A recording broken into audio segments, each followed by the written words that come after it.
Yasser Arafat का जन्म 24 अगस्त 1929 को मिस्र के काहिरा में हुआ।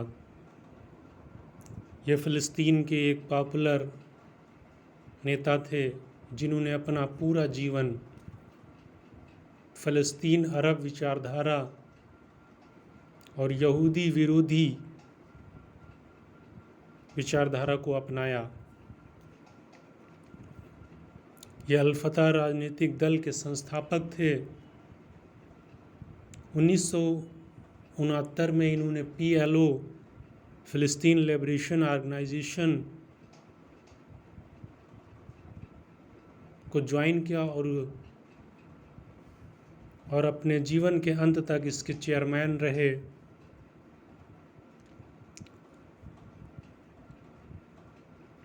इनका जीवन बड़ा ही संघर्षपूर्ण रहा है।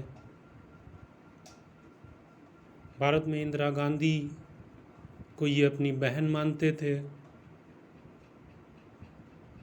और पूरी दुनिया में चर्चा में ये तब आए जब संयुक्त राष्ट्र संघ की परिषद में इनको भाषण के लिए बुलाया गया, तो ये भाषण के लिए पहुँचे। इनकी आदत थी, ये हमेशा अपने साथ एक पिस्तौल रखते थे। तो जब वहाँ के गार्ड ने इनको हथियार ले जाने के लिए मना किया तो ये ज़िद पर अड़ गए।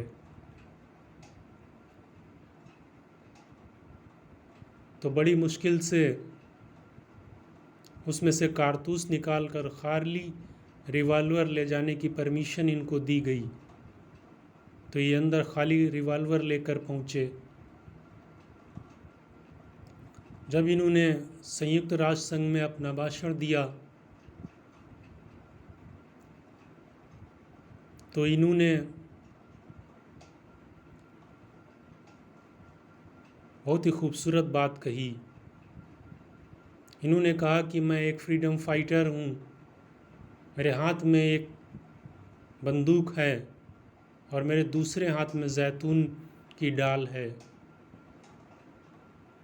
बंदूक फ्रीडम फाइटर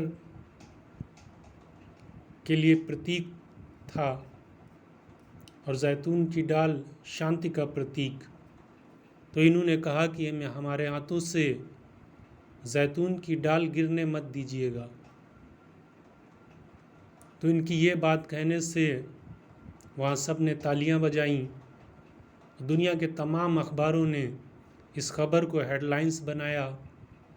तब से यासिर अराफात को पूरी दुनिया ने जाना।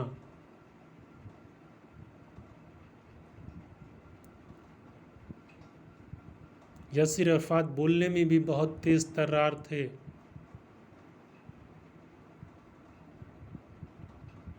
अपने दुश्मनों को कैसे काबू करना है उनको बहुत ही अच्छी तरह आता था। 1948 में जब इज़राइल की स्थापना हुई तो उसमें मुस्लिम ब्रदरहुड की तरफ से इन्होंने लड़ाई भी लड़ी। अल-फतह नामक एक अर्धसैनिक संगठन की स्थापना भी की जिसका उद्देश्य इज़राइल को हटाना और फ़लस्तीन को प्रतिस्थापन करना था। 1967 में PLO में शामिल हुए। PLO फ़लस्तीन लिबरेशन ऑर्गेनाइजेशन का एक संगठन था जो फ़लस्तीन की स्वतंत्रता के लिए कार्य करता था और 1969 से लेकर अपने जीवन के अंत तक वो इसके चेयरमैन रहे।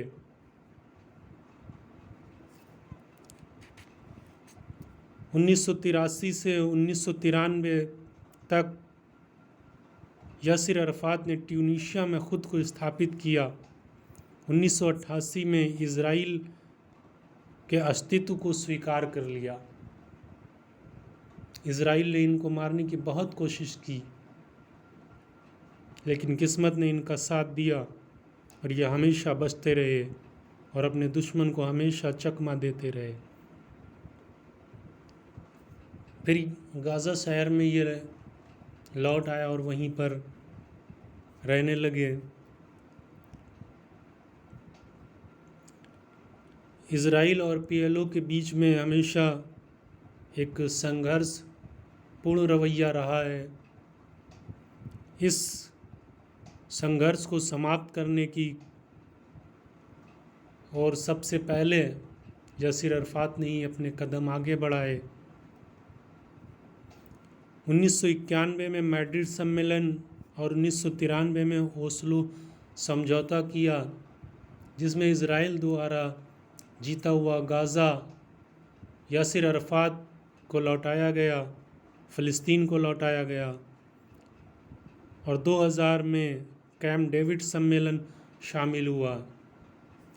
इन सम्मेलनों में समझौता करने से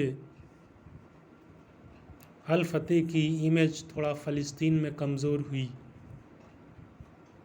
क्योंकि यासिर अरफात ने थोड़ा सा नरम रवैया अख्तियार किया। और ये सब अमेरिका के दबाव में हो पाया।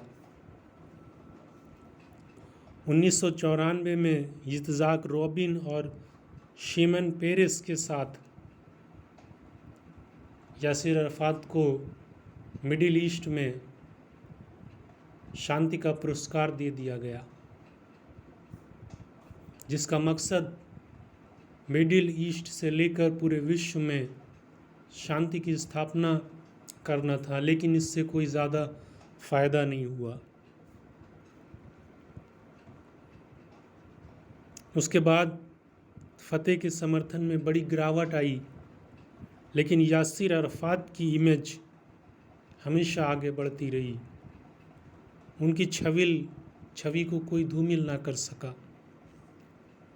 2004 के अंत में इज़राइल सेना द्वारा उनको नज़रबंद कर लिया गया।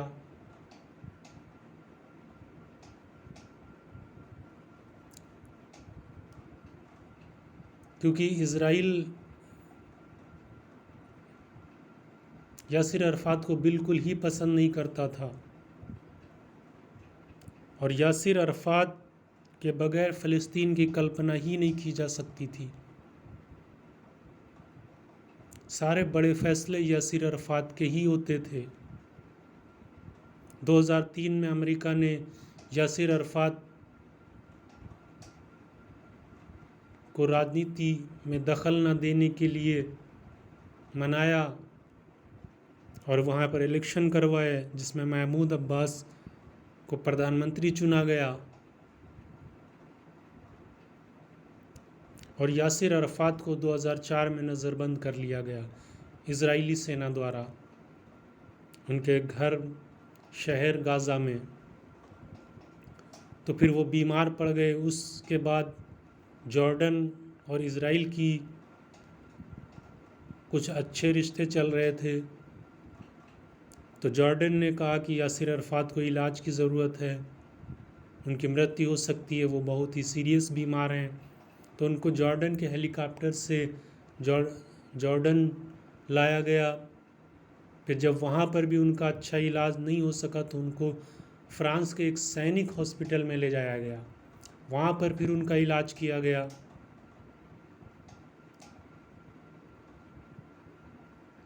और इस बीच में कई खबरें आईं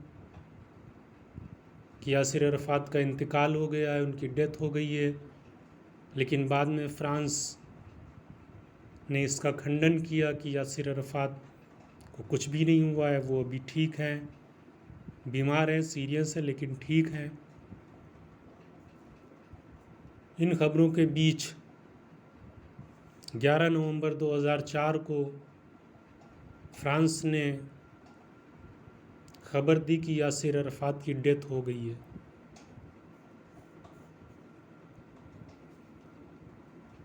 तो इस तरह यासिर अरफात के जीवन की कहानी समाप्त होती है। लेकिन इनके जीवन के और भी बहुत से पहलू हैं जिन पे नज़र डालना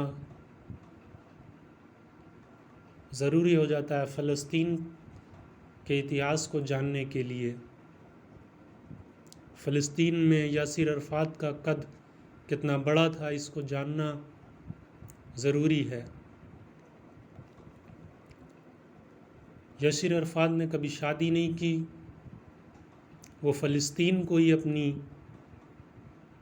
शादी मानते थे, कहते थे हमारी शादी तो फ़लस्तीन से ही हो गई है।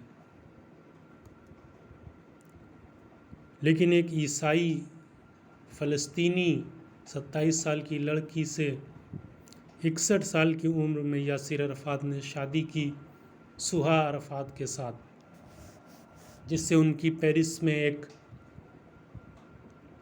बेटी पैदा हुई जिसका नाम ज़ोहवा था।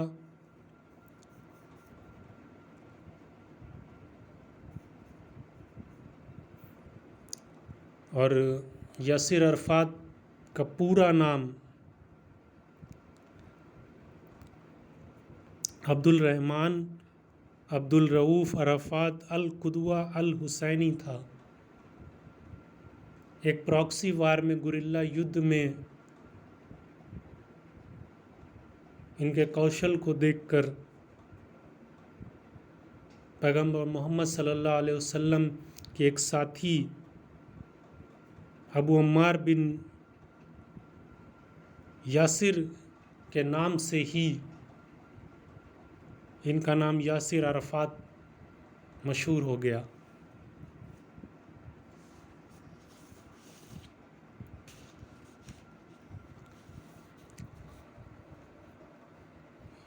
इनके संगठन फतेह का ट्यूनीशिया में मुख्यालय था। तो जैसा कि हमने आपको बताया कि इज़राइल इनके पीछे पड़ा था, इज़राइल ने कई बार इनको मारने की कोशिश की। तो 1993 तक फतेह का मुख्यालय ट्यूनीशिया में ही था। 1985 में अरफ़ात इज़राइली हत्या के प्रयास करता है, जिसमें इज़राइली वायुसेना के विमान F-15 ने ऑपरेशन वुडन लेग को अंजाम दिया। उसके एक हिस्से में ट्यूनीशिया के इस मुख्यालय पर भी हमला किया गया, जिसमें 70 से ज़्यादा लोग मारे गए। और यासिर अरफ़ात उस वक्त जॉगिंग कर रहे थे, जिससे ये बच गए। मोसाद के सदस्यों ने एक प्लेन को मार गिराया, जिसमें ये संभावना थी कि यासिर अरफ़ात बैठे होंगे, लेकिन यासिर अरफ़ात उस प्लेन में नहीं थे। 80 के दशक में लीबिया, इराक, सऊदी अरब से उनको आर्थिक सहायता प्राप्त होती है। गाज़ा में, वेस्ट बैंक में और फ़लस्तीन का निर्माण में उन्होंने बहुत ही योगदान दिया। 15 नवंबर 1980 को फ़लस्तीन ने स्वतंत्र फ़लस्तीन की घोषणा कर दी और इज़राइल के अस्तित्व को स्वीकार कर लिया।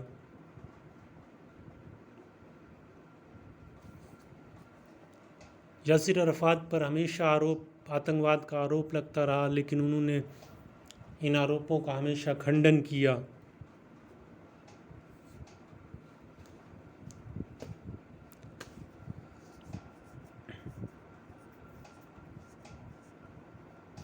– 2004 में जब महमूद अब्बास प्रधानमंत्री थे, तो राष्ट्रपति बुश ने एक वार्ता भागीदार के रूप में यासिर अब्बास को खारिज कर दिया, क्योंकि इनके पास कोई भी पद नहीं था, सरकारी पद नहीं था। तो उसके बाद महमूद अब्बास ने वहाँ से इस्तीफ़ा दे दिया।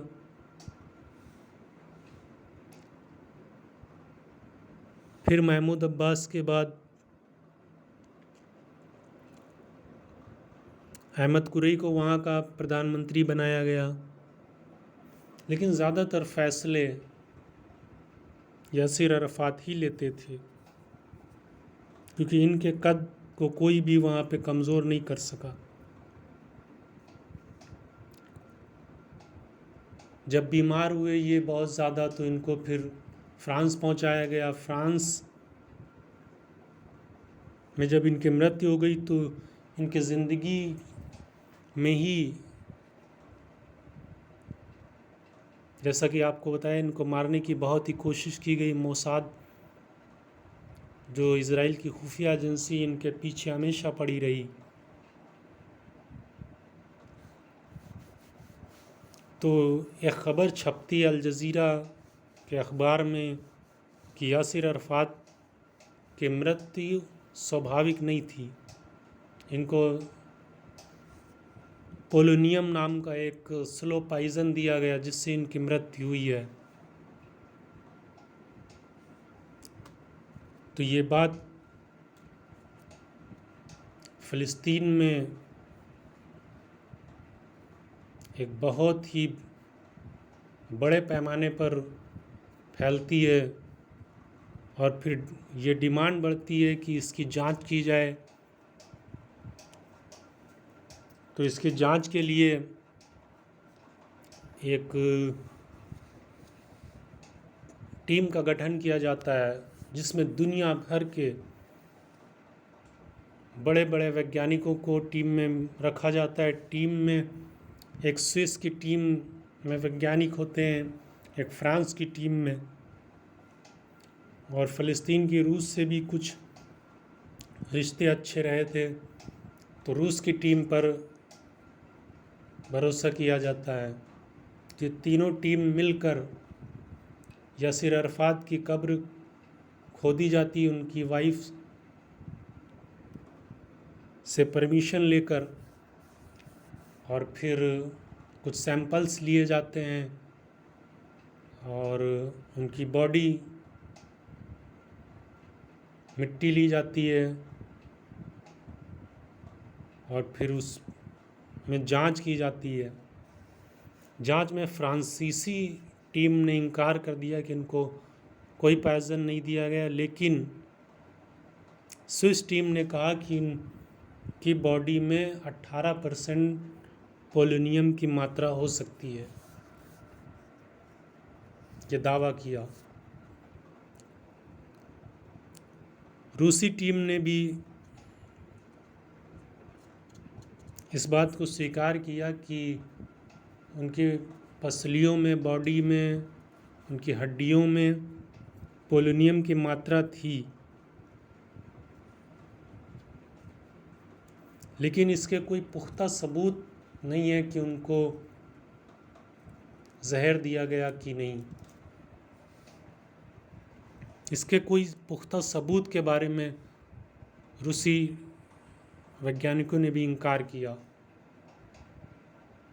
तो इनकी मृत्यु को एक रहस्य माना गया। मोसाद ने भी इस बात का खंडन किया कि यासिर अरफ़ात की मृत्यु से उसका कोई लेना देना नहीं है, लेकिन मोसाद का नेटवर्क बड़ा था और हमेशा इनको मारने की कोशिश की गई। तो इस बात से इनकार भी नहीं किया जा सकता है कि इनको स्लो पॉइज़न दिया गया।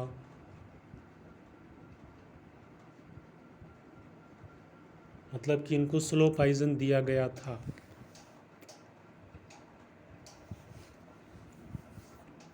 और वो स्लो पॉइज़न इनको नज़रबंद करने के दौरान दिया गया या यहाँ से लेके फ्रांस तक भी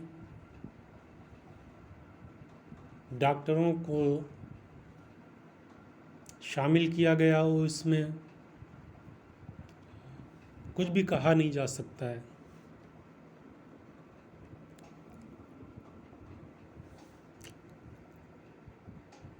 लेकिन यासिर अरफ़ात एक बड़ी शख्सियत रहे हैं और फ़िलिस्तीन में आज भी उनका एक नाम है। उनके नाम से हॉस्पिटल्स हैं, हवाई अड्डे हैं और लोग उनको एक बड़ा नेता मानते रहे हैं।